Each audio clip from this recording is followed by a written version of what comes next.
Welcome back to another edition of Through the Way. I'm your host, Jamal Durham. Today, we are in a different location. We're not in the studio in Greensboro, mainly because gas is about $4 right now. But we are in Casa de Duckett. We're in Damane Duckett's house, actually on the patio outside today. And it was our guest, Chris Noble, Damane Duckett, two of North's finest, even though they may not want to admit it. But this it's a different kind of episode. We're outside, different setting, but we just gotta, kind of go through the motions the same as everyone else. Start with you guys' high school careers, go to college.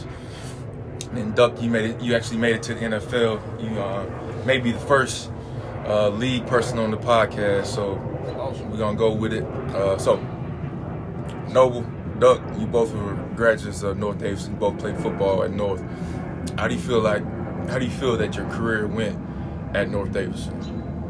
You want to go first, Noble? Did you go, big dog? I think it went as planned. I never was a guy that was, I didn't kind of know what I wanted to do. Football was kind of a thing that I was okay at, but I thought I was going to be a basketball player, to be honest. Like, I was like, I'm going to get a scholarship to play basketball, and that's it. Like, I'm going to just focus on basketball. And the funny part is that, so I was staying after school, and it was Coach Turner was there, got arrested, so we had basketball workouts. And I normally was the kid that was the last one there because I ain't had no ride. So it was Friday night. They were varsity had the game, and the only people that was on campus was the coaches and the players, and the gates were locked because they was out to have a game. So I knocked on the door. I was like, "Hey, coach, can I use the phone to call my mom so I can get a ride?" They was like, "Son, who the hell are you?" And I was like, "My name is Damane, but they call me Duck." They was like, "Damane Duckett?" And I was like, "Yes, sir." He was like, "Why the hell you not playing football?" And I was like, that's not my thing. Like, I tried in the 8th grade, didn't like it. I'm gonna just stick to basketball." They was like, "You got your mom on the phone?" I was like, "Yes, sir." He was like, "Give me the phone." He told my mom that I'm coming to practice on Monday and that he was going to have my physical ready on Tuesday. And that's how I started playing football in North Davidson. So it was kind of like one of them things where it was like a mistake, but it happened on purpose, if that makes sense. But that's how my career started there. And I remember having a pretty good time as a high school senior. I can't remember the rest of the years, but it's been so long. It's been so long ago. But I remember having a really good time as a high school senior. What about you, Noah? You did graduate in the 1900s, bro. God bless it. Yeah. I'm kind of similar to Duck, man. I thought I was gonna be a basketball player. I played my freshman year. I was on JV. I played line and Pop Warner. I was a tackle and a DN. So I get to North Davidson, I'm like 6'4". Slow and trash. I'm 6'4", 160, bro. Trying to play DN, bro. High school. So they moved. That didn't work. I got washed like one-on-ones by, I forgot his name. I think it was Michael Tesh or something like that. Stephen Tesh. So they moved me to safety. I mean, I was a natural athlete. I picked it up pretty decent. My sophomore year, like they moved me to varsity. Just out of nowhere, like just to play receiver. I was like, I didn't think I was ready to play. I think I had 8 catches my sophomore year. But I told my dad, I was like, yo, I'm just going to focus on basketball, man. Football ain't for me. My dad was like, all right, well, if you quit basketball, or if you quit football, you quit basketball too. I was like, what kind of ultimatum is that, man? Like, but it ended up being the best thing for me because, I couldn't have told you that I would have thought I would have been my production my junior and senior year at North Davidson was what I had no idea I was going to do that. Like, it just came out of nowhere. So, like Doug said, I had a good time in North, man, especially the relationships I built. Like I said, football paved the way for me for the success I have today. That was my path. That's great. And this is actually the second time we're doing this. The first time we talked, I told Noble that, he was somebody that I looked up to because he was 2 years, ahead of me. And as I was on JV, he was on varsity. I would watch him during the varsity games, and it was funny that he said it was funny that I said that because he said he also looked up to Damane as well in high school. And most of everyone know that North Davidson was predominantly, white, and there were, few people that we had as far as role models, as far as black men to look up to, as far in sports. Right. That's including teachers too. It wasn't even that black, all the way white. Teacher. Not predominantly all the way white. Chief was one of my homeroom teachers.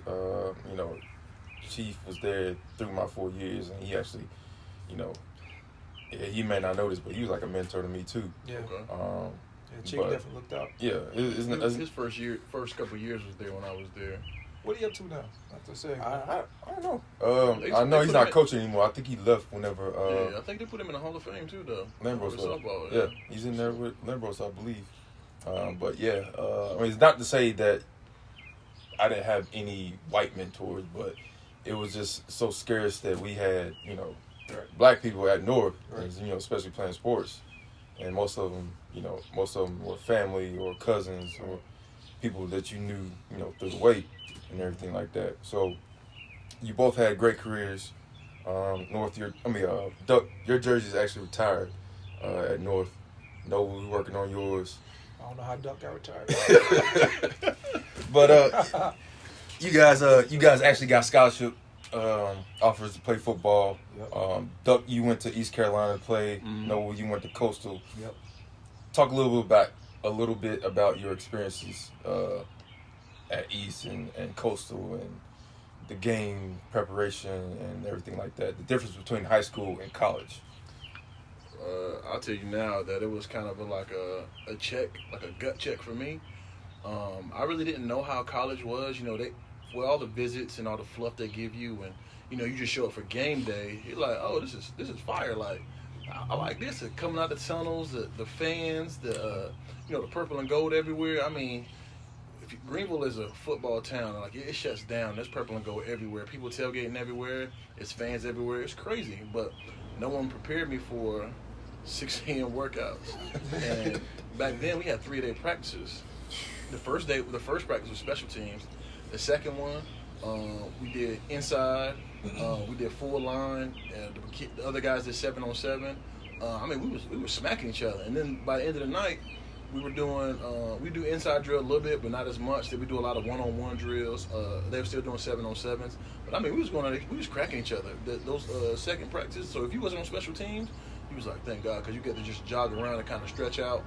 They would put you on a couple of scout teams just to, especially if you're a freshman, just to kind of, let you know how it is. But and then the amount of time that we spent over in that field house, brother, they lied to me. They was like, oh yeah, NCAA said you can only spend, blah blah blah hours over there.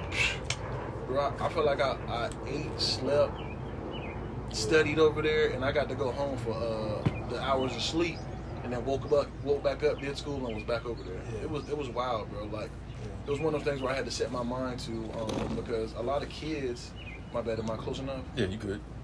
A lot of kids don't understand that it's hard work. Like, it's enough to break. Everybody don't make it at college. Nah. Especially you go Division I. Yeah. It's a lot of kids that just quit or transfer. And when I was there, it was a bunch of kids who came in with me as freshmen and then as walk-ons and stuff. They didn't make it to 4 years there. It was too much for them. Yeah. Between doing football and handling the workload of schoolwork, and then God forbid if you want to have a social life or a job or a girlfriend, you don't have it. You ain't got no time for yourself. Right. You're just running around basically like a chicken with your head cut off because you try to get to here. You on schedule everything, and time management is the biggest thing I learned. I would sleep. Pass me like I give you a ride to the cafeteria. From cafeteria, from the field house to the cafeteria was 2 minutes. I take a nap for 2 minutes. I needed that though. Yeah. I mean, it was rough, man. Even the bus rides, like we'd have to take bus rides around campus. I have my own, but hey, bro, just tap me when I get to my stuff. Because you squeezing in naps. I mean, I felt I was sleeping under my locker sometimes. I was like, it ain't worth it to go home. Because if I go home, I sleep too long, then I'm gonna be running. And I did that. I rolled, I ran, for being late. And I was like, I ain't doing this again. I learned early in my career this ain't gonna happen to me. But it's definitely a huge time commitment, and it was something I had to kind of roll into. Like, all right, brother, if you want to stay here and play football and be the best you say you're gonna be, this is what's gonna be. And I heard No say he a natural athlete. I don't think I ever was a natural athlete. I was gifted with my size, but I had to keep practicing. I had to hit the weight room. I would watch the guy who I thought was better than me or a starter, and I would have to go harder, if not as hard as him, if not harder, because I was like, I need that spot, and whatever he's doing is working. So maybe I need to go.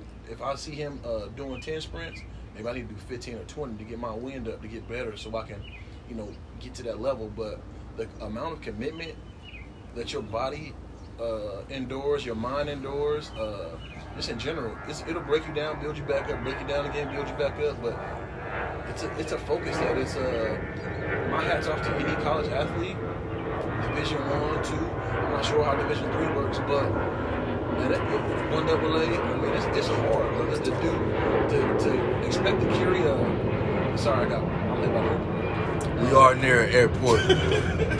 Duck lives near an airport, so there'll be planes flying by. It's like, what, a mile away, right? Yeah, I mean, we on the lake, but I mean, hell, the airport is right here too. Yeah.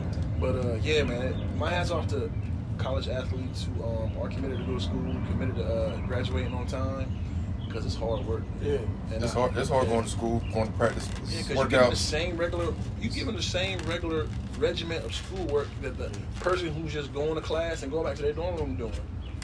And then you got to juggle being on the road and then doing your work at the same time. That's another it's story. different for y'all. Well, he hooped too. Yeah, because I played basketball too. It was like, it was almost unmanageable, bro. Like, yeah.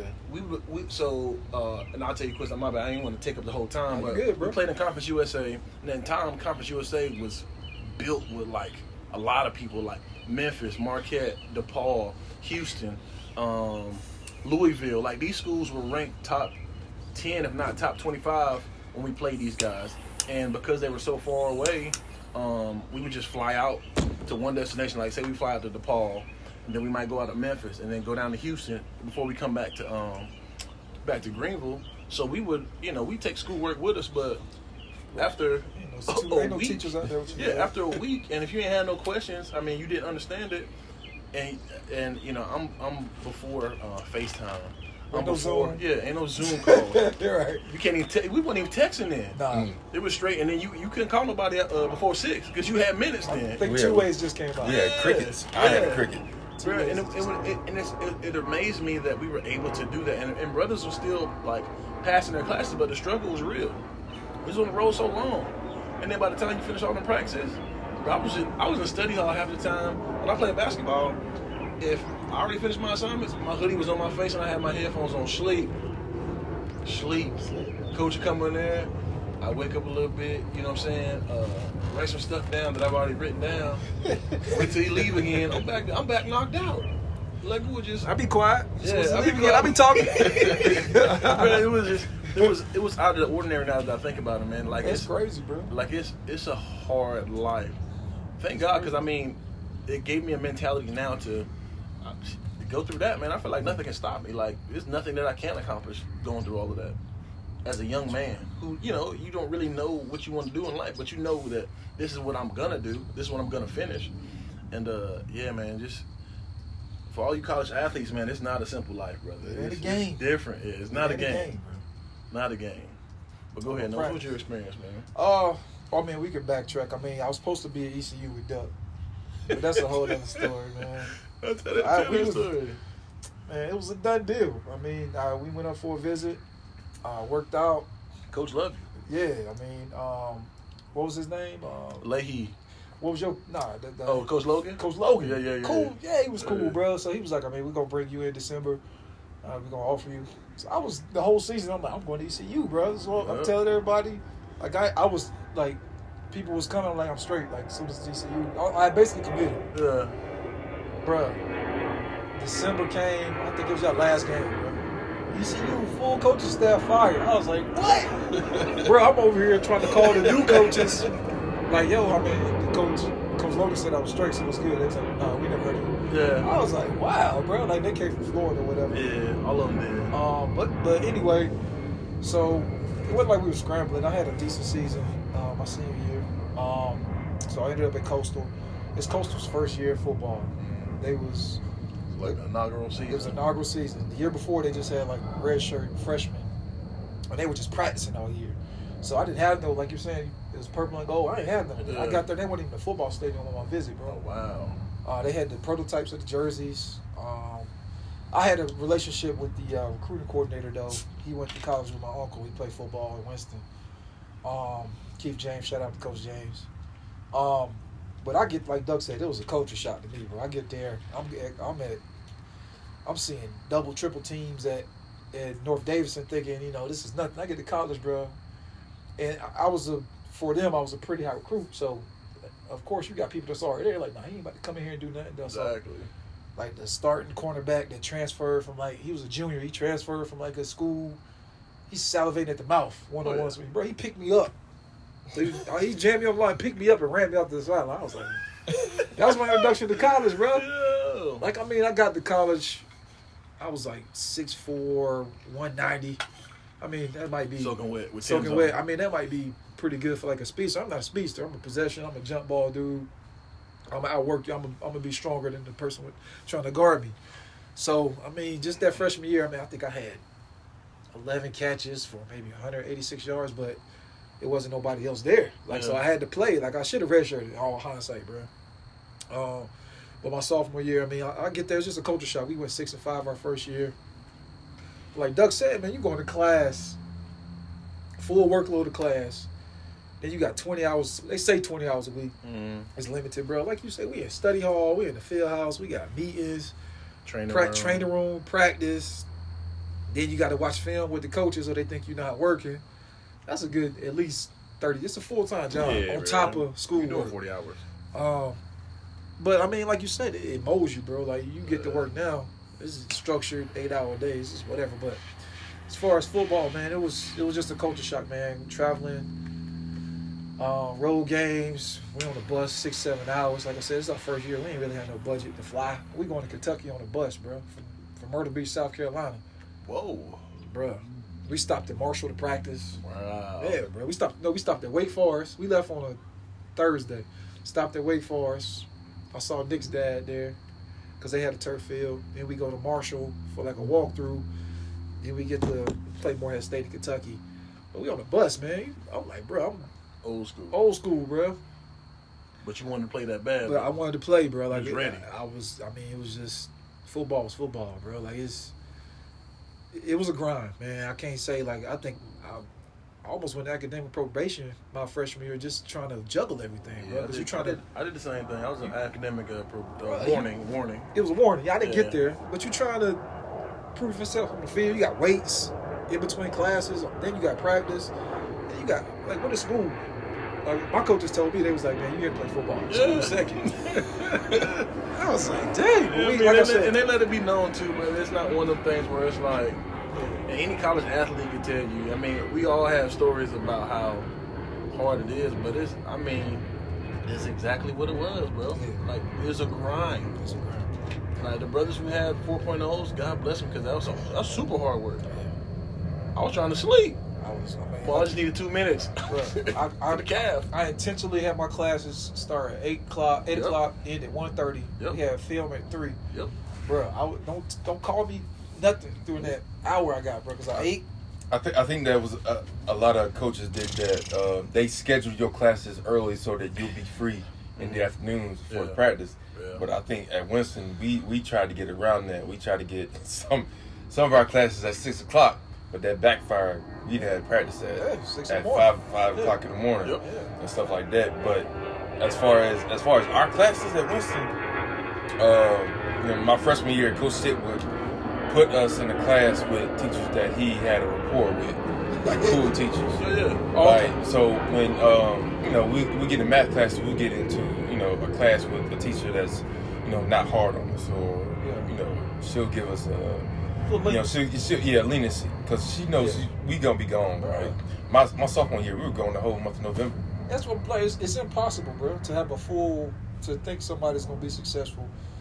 To play, like you said, you going for the whole month. How you supposed to be successful? You're not getting that same one-on-one time. You ain't got no tour on the road, none of that. It's 20 hours a week is the minimum or the maximum they can do.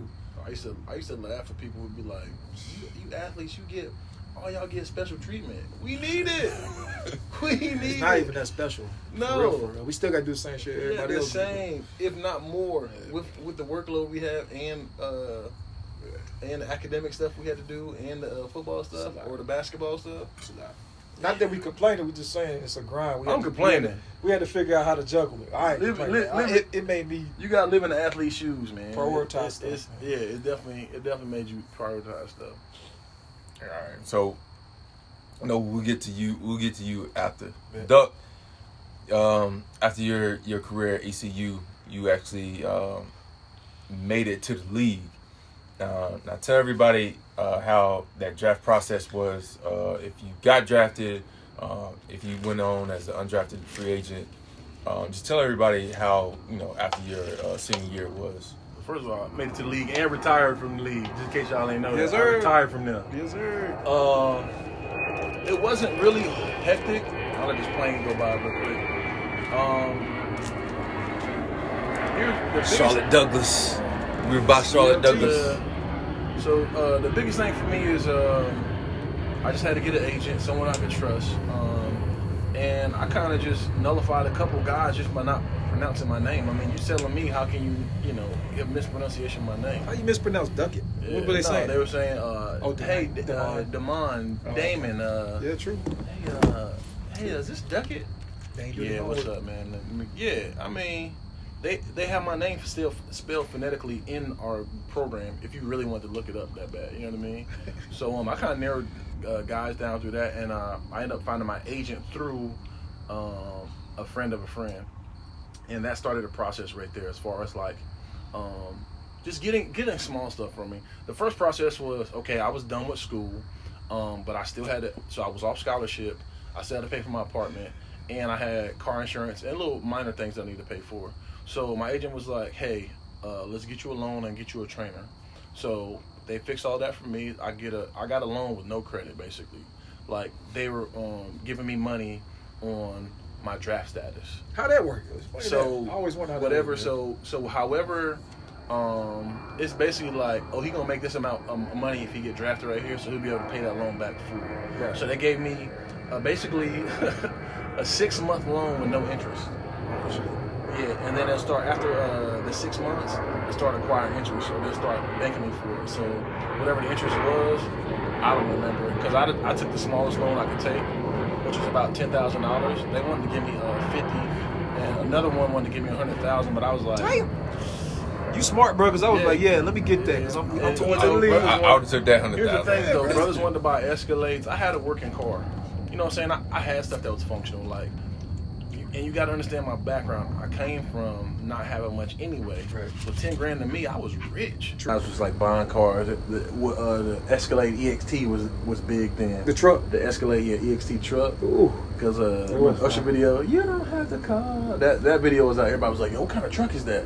So brothers was grabbing those, the Escalade trucks. But it was funny. I kept my Honda Accord until I signed my actual contract. But I'm gonna let you explain go on. We should talk about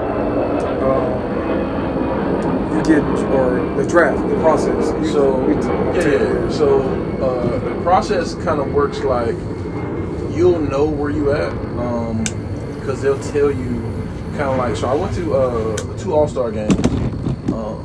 I was selected as an All-Star twice, and they kind of do the interviews there. So like, I want to say the first All-Star game, I got interviewed by like 12 teams.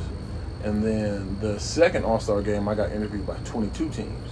So I was like, all right, cool. They, you know what I'm saying? They know who I am. They must have liked what I did the All-Star game. So it was like, you know where you at.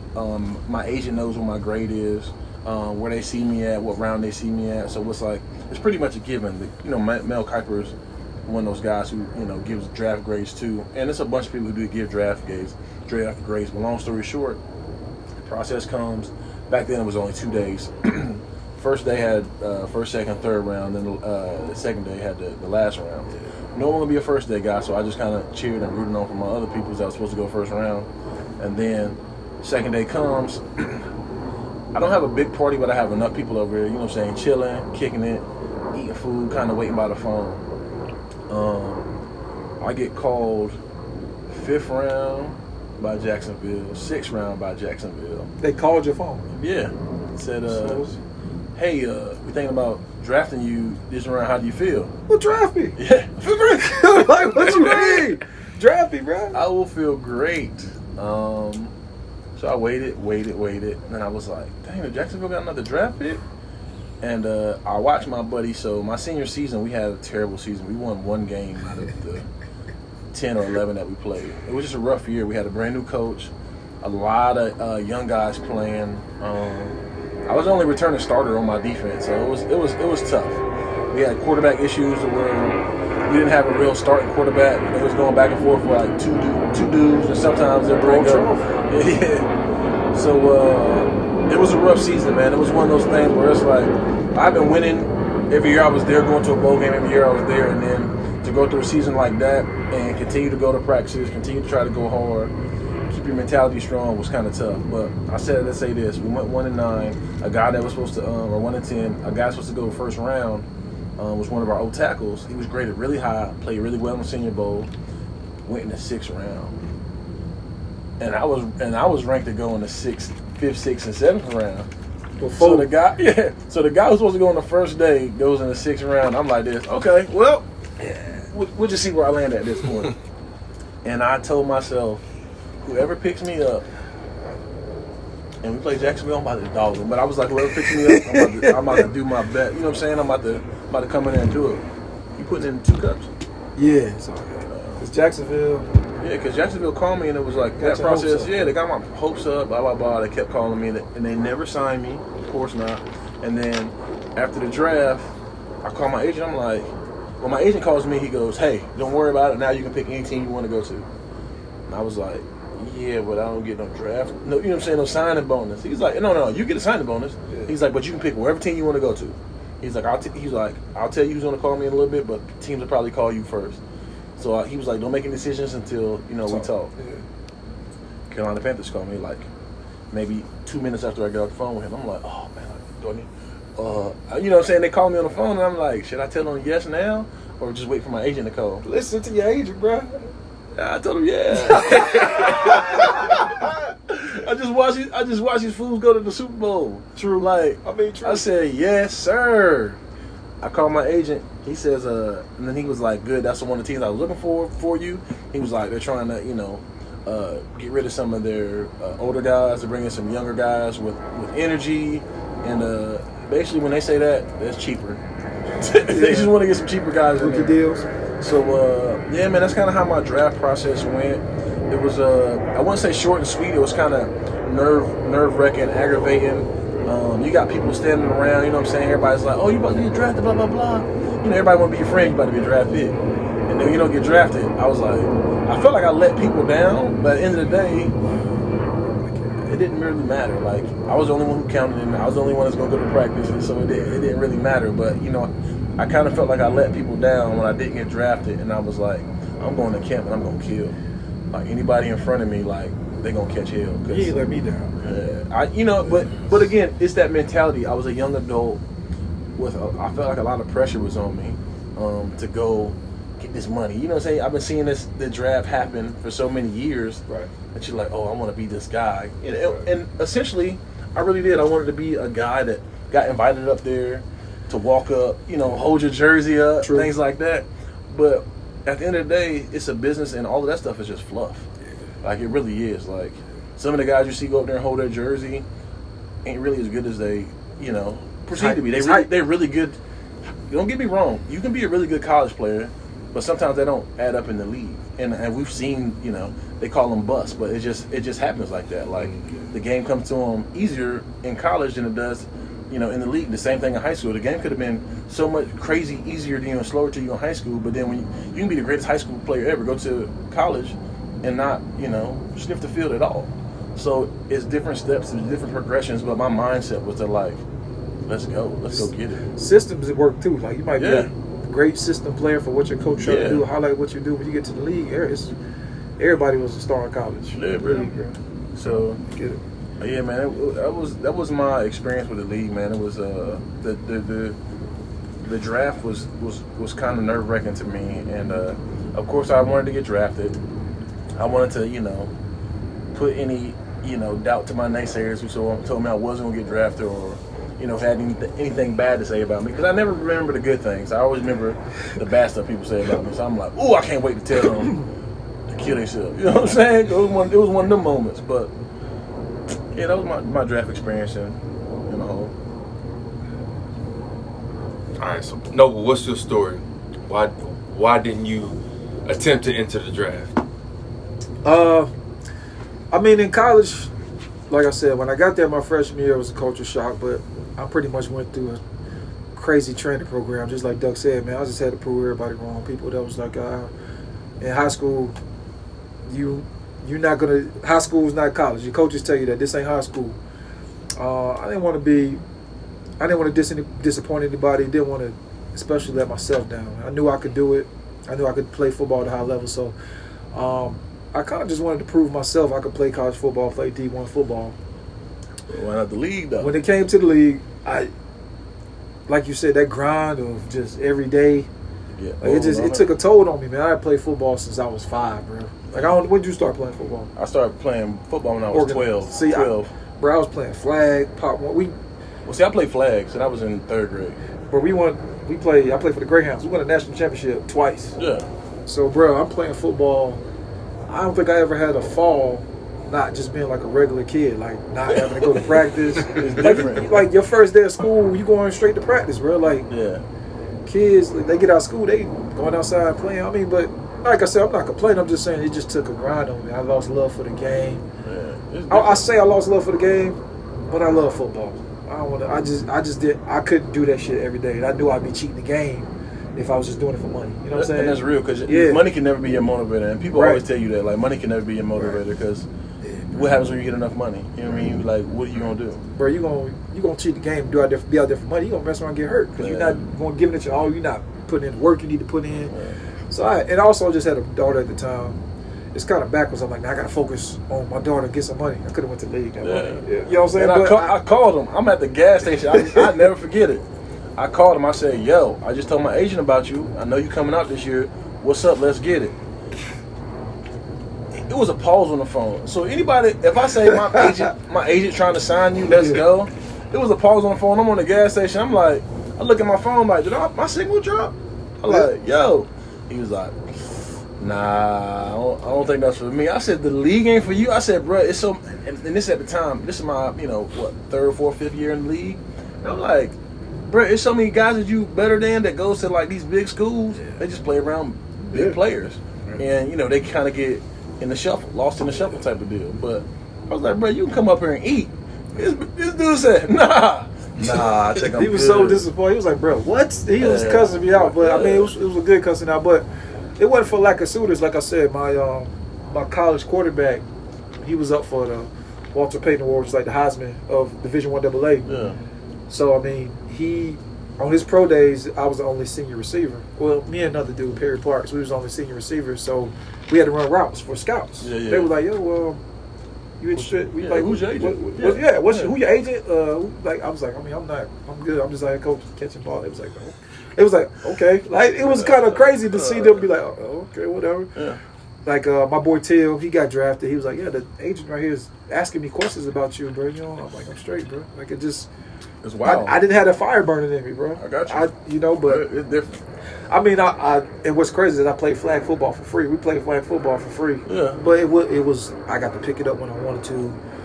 I just kind of wanted to focus on something else, be a pro in something else, man. They say that now. You go to college, you get your degree, you can be a pro in anything else, man. I don't have any regrets other than the money, but the money and cool. It's hard work to get that. It's hard work to really get that money too. And the league ain't what it's cracked up to be. It ain't the harder you work. It's how hard you can work and stand still, like stay on that team until it's your time to play. Like, people always be like, dang, who's that player, man? He's out here balling. Yeah. He been there. He always had that skill. True. What's my man named Victor Cruz? Mm-hmm. He wasn't drafted. Mm-hmm. When I seen him during the preseason, I was like, do have 4 catches, like 200-something yards, and they sat him down after that. Yeah, I remember that. Put him on the practice squad. He was wearing number 3. Yeah, put him on the practice squad. He was eating. But that's the type of deal. That's the type of stuff that happens in the NFL, because of money, because of draft picks, because they picked up a guy, Steve Smith out of USC, I believe, the same year. And you can't tell me that Steve Smith from USC had a better career than Victor Cruz. He didn't. I mean, it's politics, like you said. It's like way politics. They sat him down because they didn't want nobody else to sign him off their practice And squad.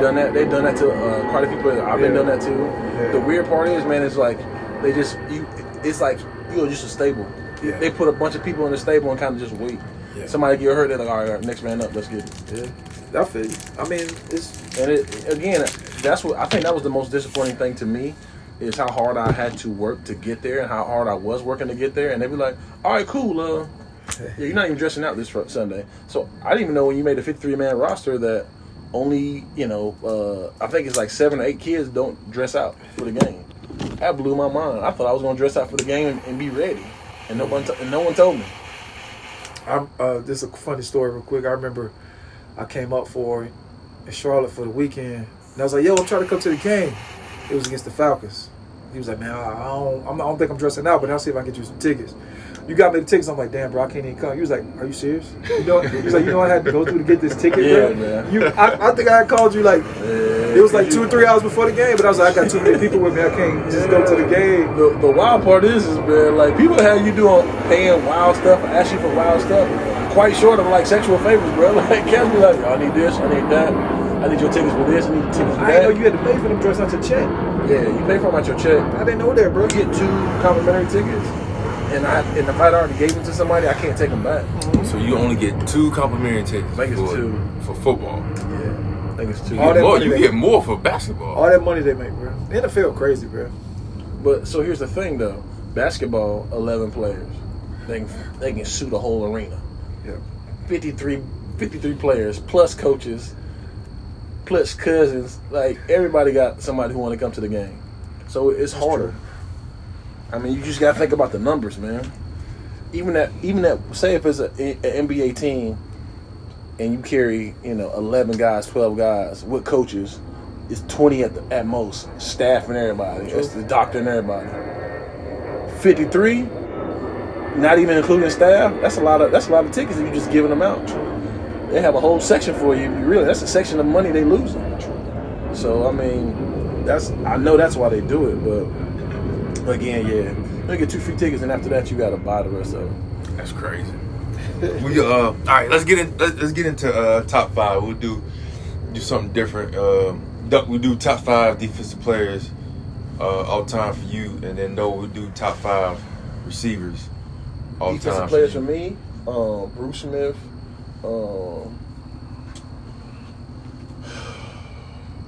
Morris Taylor. You put him in water? Huh? You put him in water, you just name him. No, I'm not.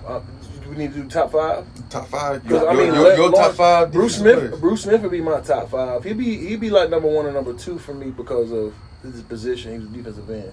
Mm-hmm. LT was a monster. He just changed the game. Mm-hmm. Linebacker, always a monster. Mike Singletary, he was one of my coaches. Great dude, great personality, but a monster on the field. Yeah. Can't win with him, can't win without him. Yeah.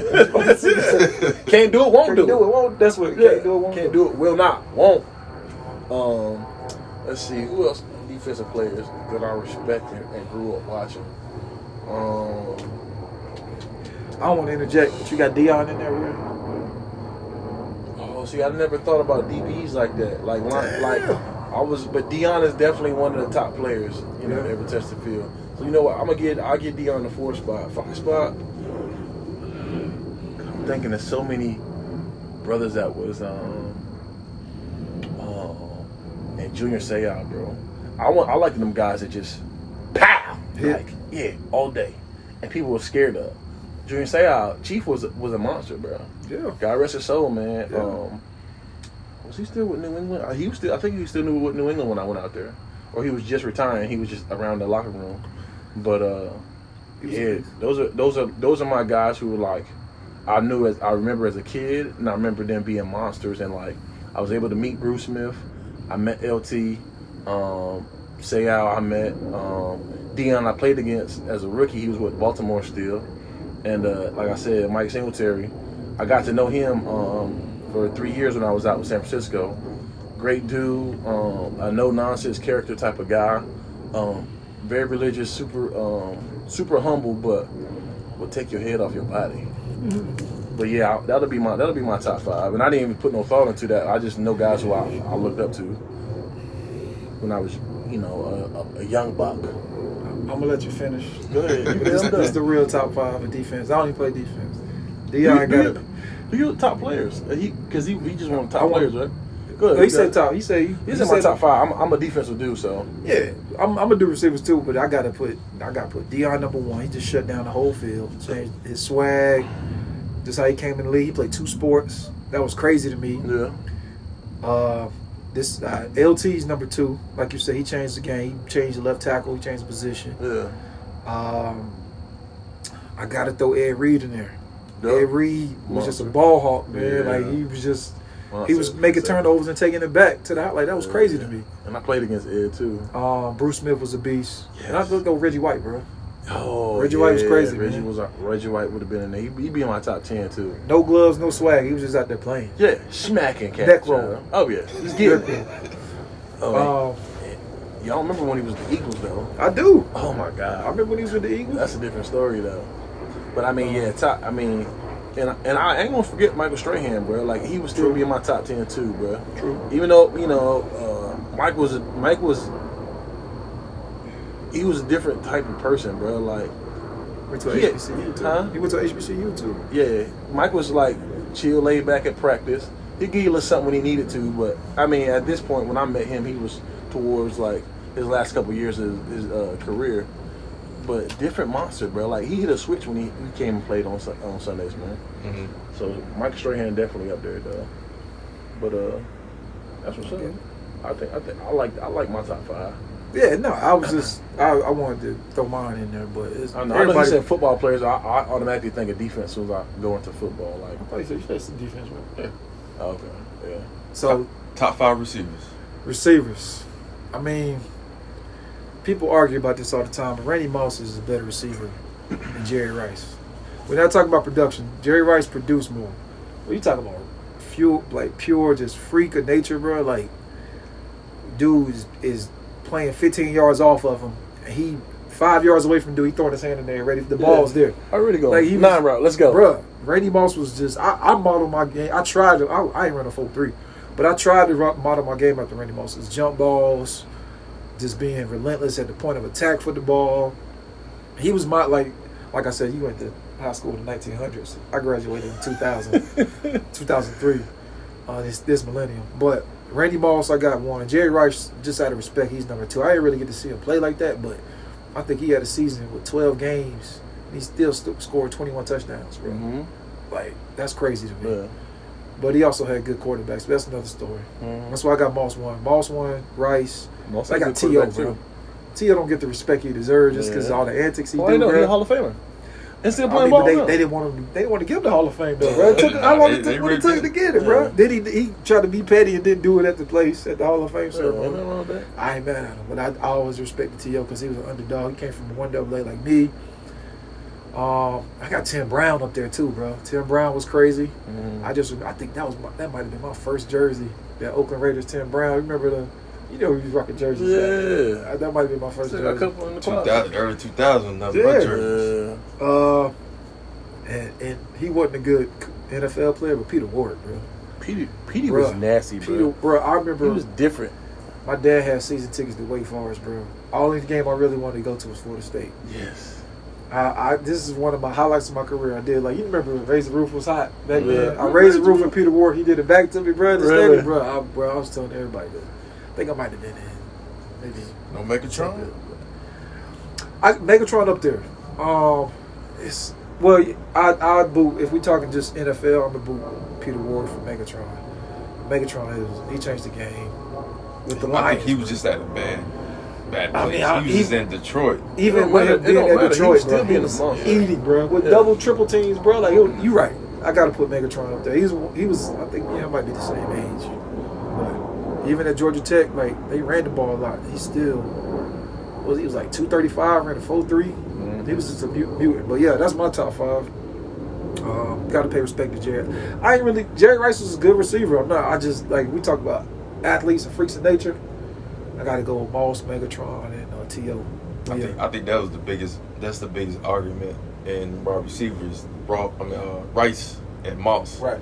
I got a call last week from my cousin. Yeah. He was trying to prove a point to somebody. He was asking me who would I pick, Jerry Rice or Randy Moss. I was like, I was in the era of watching Randy Moss. Mm-hmm. I didn't really get to see Jerry Rice, but watching Moss, like they named catching something over somebody after his last name. Like you catch a pass over somebody or Moss. You catch an alley-oop over somebody, bro. They call you getting Moss. You got Moss. That's crazy. I think Randy's the most well-rounded athlete. Like, so I was up in New England when Randy was up there. He don't stretch.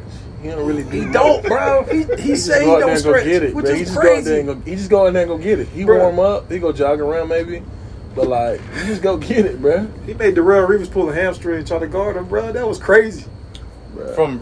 From working out with him, doing Stacks boot camp. Oh, yeah. Like, he would tell us all the time that he didn't stretch. He didn't really work out. He just went out there and played. Yeah, that's it. But people get this misconstrued. He had a crazy work ethic. Like, people say he was lazy. I think he was just bored. He was in the weight room. He take care of his stuff. We'll go sauna, hot tub, cold tub, things like that. He was taking care of his body. I think he was just bored. Like, he was just like, man, what I got to do this for when I'm up? Bro, he had 3 catches, 3 touchdowns, like 170 yards on Thanksgiving against the Cowboys, bro. Who else did that before? Nobody. That was crazy to me. Now, let me ask you, man. All right. Who are your top 5 basketball players, bro? Our top 5. You already know who. Number one. Kobe. Number one. Jordan. It's a personal preference because I've always been a Kobe fan since 7th grade. Yeah. So my personal preference is my Kobe. Mike. First of all, because I got to give, props to the person that inspired Kobe. Right. So Mike would be number 1. Kobe would be my number 2. Kareem, obviously, number 3, because he's just a big man that changed the game. No one can stop him down low. Abdul-Jabbar? Kareem Abdul-Jabbar. So Mike, Kobe, Kareem. I had to put Shaq in there because Shaq is the most dominant player ever to play the game. Like Shaq would get the ball if Shaq got the ball in the post. There's nothing you can. If you didn't double, it was 2 points. The only way you can do is just foul him, and he was strong enough to go up with it. And then 5 rounded out. I might, I gotta put LeBron in there because LeBron, even though his finals record, the disrespect. Even though his finals record is what it is. Who cares about his finals record, bro? He's still, he's still on that path to, being top 3. I'm surprised you didn't put AI in there. You was an AI era too, bro. AI took a team that no one expected to get to the finals on his back, and even won a game against the Lakers. He was only 6 foot, bro. That's just crazy. AI is definitely in that top. He's a GOAT. Top he's 10. Hall of Fame for a reason, man. Are you finished or are you done? How you got Bron at 5? I'm done. I gotta put Bron up there. Even though his personal preference. Even though he gets a bunch of slack, like a person like that, he's sort of a Magic. People compare him to Mike, but he's not a Mike player. He's more of a Magic player. I mean, it's his height, this is his my court thing. Vision, his IQ. He's the smartest player to ever play the game. I agree. This is my thing. I got Mike number 1. Then I got Bron. It's 1A, 1B. Mike and Bron. Mike, whatever. Mike was just a different beast, bro. Like, Mike, nobody on the basketball team like Mike. You see Pip be hating on him now, bro? Like, you got to be a different kind of animal to, like, just be that good. If you take Mike away from Pippen, then who was Pippen? If you take Pip away from Mike, who's Mike? Mike is still a monster. I mean, he's still a monster, but do we have 6 rings? Yeah. Don't. Nah, I don't think so. He would have. I don't think so. So I don't think so. I think so.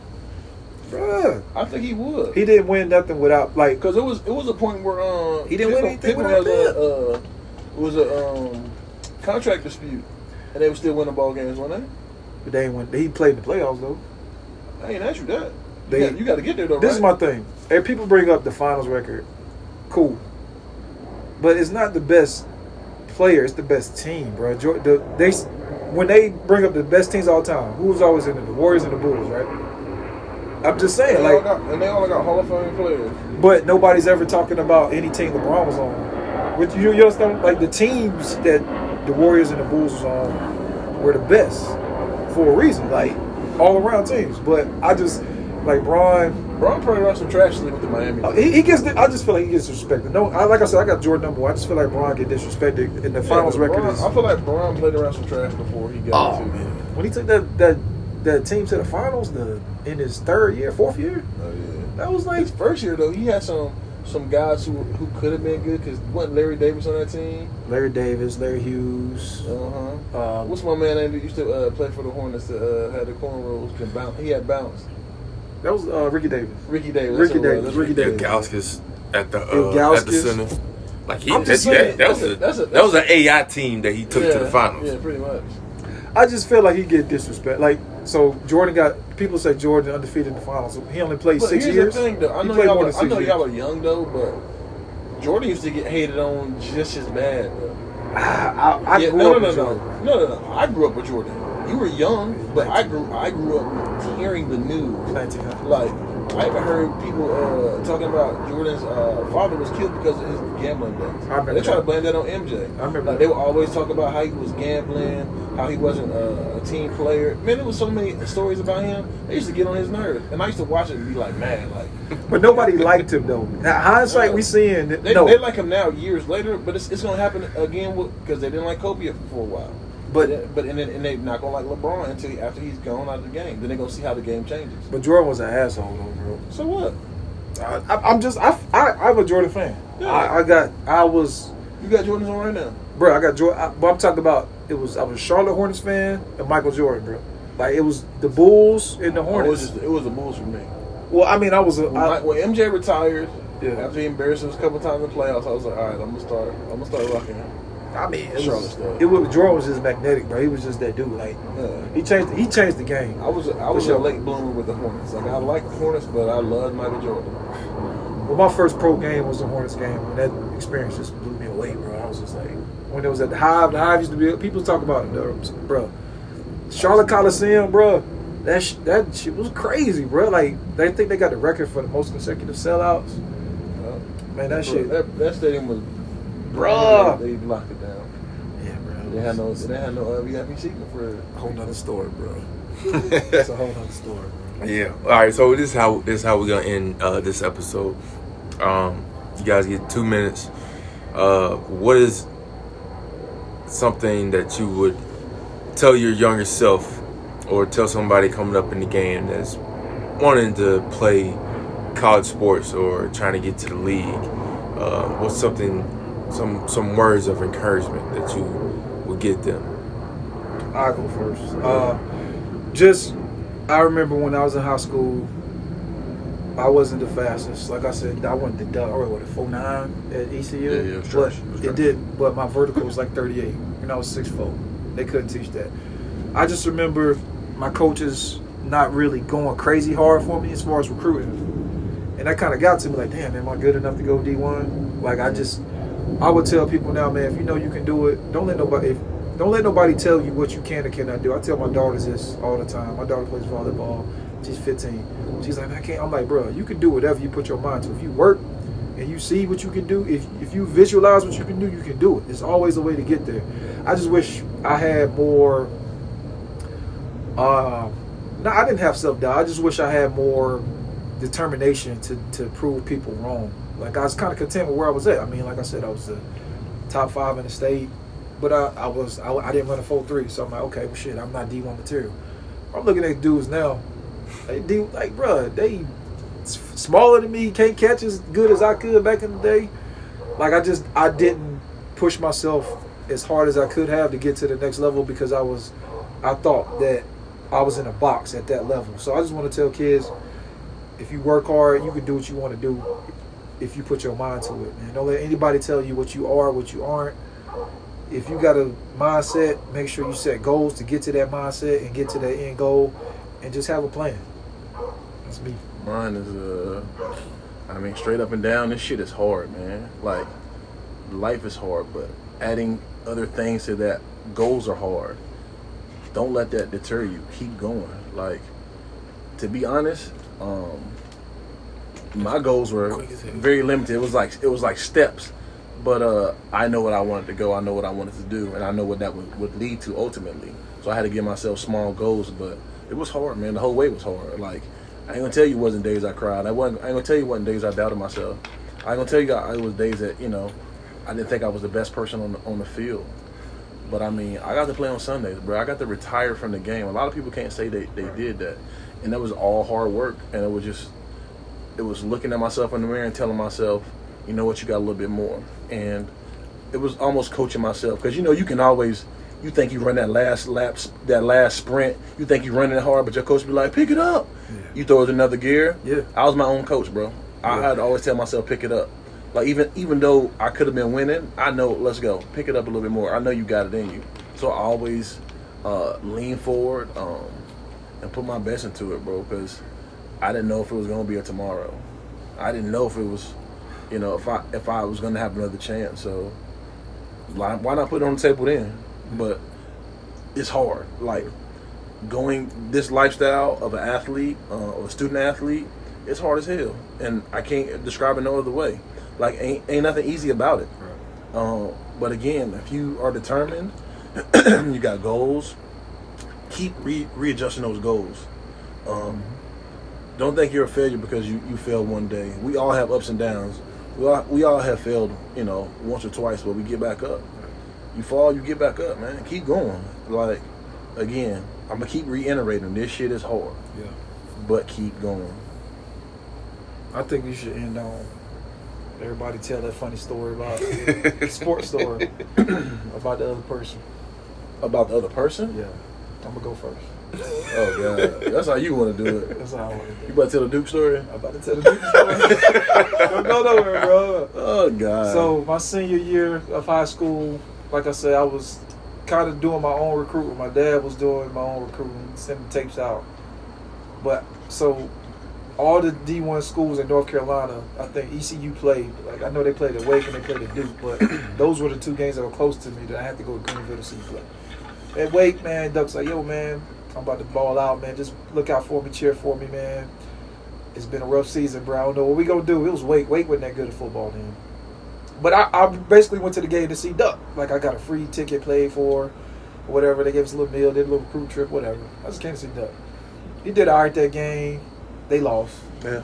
So we go to Duke. Duke is like 2 or 3 weeks later. Duke hadn't won a game in 2 years, bro. In football. It's nobody at the stadium, first off. Just drunk students. There's nobody at the stadium. So it's raining a little bit or whatever. The game is over. Like, ECU, they win. Like, ECU loses like in a crazy way. Like, maybe a last-second field goal touchdown. The students are storming the field. I'm running on the field with them, but I'm looking for Duck. Bruh, Duck is on the field in the far corner just cussing, yelling, bruh. Like, I'm like, yo, like, it wasn't like the last game we came to see me. He was like, I go up, it's like, yo, Duck, what's up? He was like, ah! Like, he took his helmet off and threw it, bro. I was like, Duck, bro, it's me. He was like, man, we just lost to Duke, bro. They took the goalpost off the field on ECU, bro. Duck was so embarrassed. Dog, that joke was so funny. And it was, bro. It was embarrassing, bro. They ain't won a game in 2 years, but ECU, prior to football, that. We love, I mean, we football. Duke is a basketball school. We know that. That's Coach K's campus. You know what I mean? But, like, to lose to Duke, I was pissed. Bro, you remember what's my man's name that played for Oregon and punched the student? LeGarrette Blunt, bro. I swear that's all. Duck. If a Duke student would have ran up on Duck and said something, he would have hit him, bro. Like, that's how bad it was. Crazy when they stormed the field like it was Duke UNC, bro. Yeah, it was wild, man. That was hard for me. I don't have no crazy stories about you. Oh, good, thank goodness. I mean, if I do, we can't tell that on camera. Please don't, bro.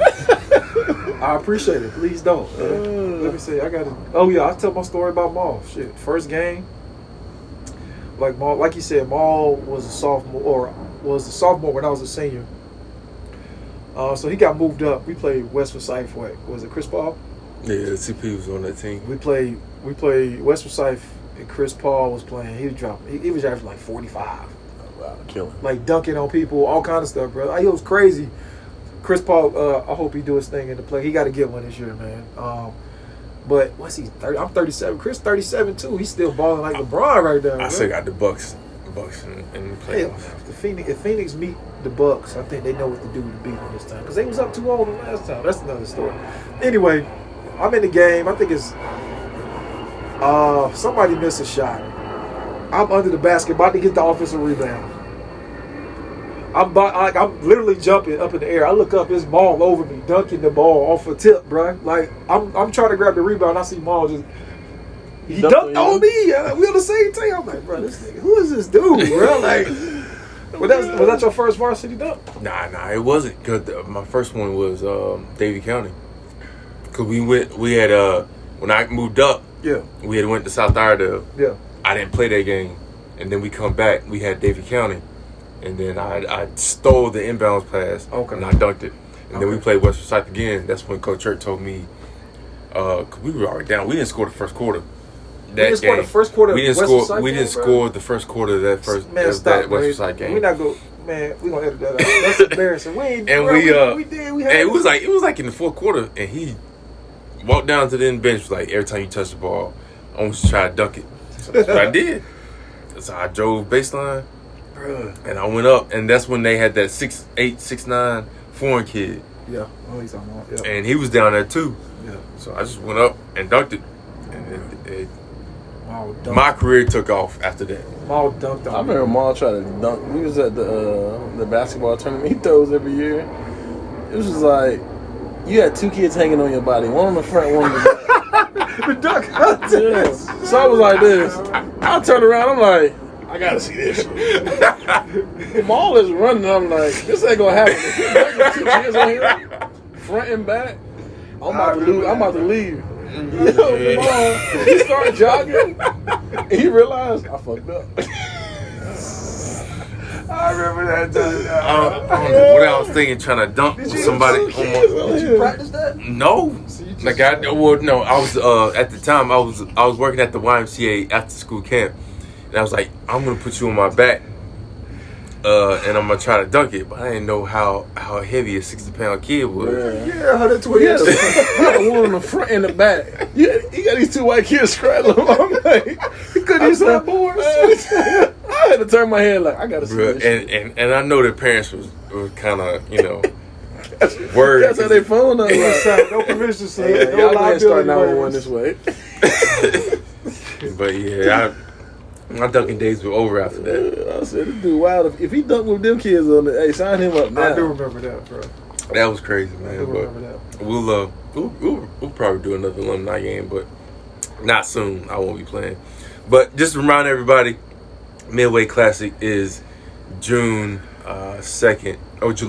I'm sorry, July 2nd at Oak Grove, and softball signups are going on now. Last date of registration is June 14th.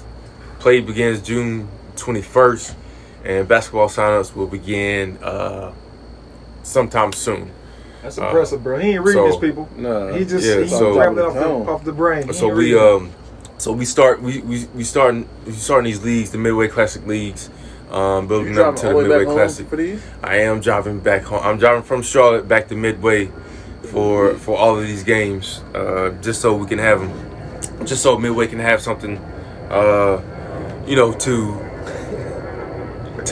do, because there's no YMCA close to Midway. I mean, the only YMCA in Davidson County is in Lexington. It's in is in Thomasville, or you have to go to Winston. So I'm just kind of giving the community something, the basketball league, the softball league, and then the classic. So we all this stuff is happening during the summer. Also, the camp for rising third graders through 12th graders is June 9th, 10th, and 11th. And it's completely free. Sign your kids up. Just go to MidwayClassicSeries.com. This dude doing Hey, bro, big, what's the nonprofit, man? Shout out to nonprofit. The nonprofit is called 42 Roses Foundation. The name comes from my grandma's house, who I live with. through high school. The street number was 422. I just took the last 2 off. So 42 Roses, and my family's last name is Roseboro. So 42 Roses is where it all began with my grandfather. 422 Thomas School Road. So that's where the name comes from. It's community help, community help organization. We are 501c3, and also on June, I get it. June 11th. I gotta plug in. June 11th. It's the last day of the camp, but also we will have a mobile mammogram bus coming to Midway Elementary. So if you are over the age of 30, haven't had a screening in the last year, you're eligible to come out. It's completely free. They do everything through your insurance. So just come out. Ladies, women over the age of 30, come out and get an exam if you haven't already. This would be our 42 Roses Health Day for the women. We couldn't get it for Mother's Day. It's coming up, so we did it for June 11th. Well, that's good stuff, man. So register. You know what I feel like right now? You remember when Old Dirty was doing the interview? They was doing a Ghetto Superstar interview on MTV? He's like, what do you do for your community? He's like, me, nothing. How you feel? I was like, nothing. I don't have anything. I work and I just provide for my family, man. I do nothing else. That's all we do, man. Trying to get back to Midway. I will support your cause. He just said nothing, people. He just said he don't do nothing. Midway. What do you do? Really nothing. I donate my tithes to church. There we go. Yeah, I'm a philanthropist. I donate my time to the kids all the time. So that's how we ended this episode of Through the Way. Appreciate you fellas coming through. Yes, Until sir. next time, man. We was better than Lexington in basketball and football. Just let people know. He said coming through. I had no choice. I'm in the backyard. I heard my boy Corey Holt's podcast. That was a dope podcast, man. But yeah. They gonna cut some of this, brother. We'll keep it. It's always North versus everybody. I had to let him know, bro. North was bigger. Everybody was always hating on North, so it's always North versus everybody. Yeah. No, we was the bigger. We was the 4A. North, baby. We was the 4A. So I came out of North. Everybody hate on that. Corey. No, that was a tough game, but we always beat him. We out.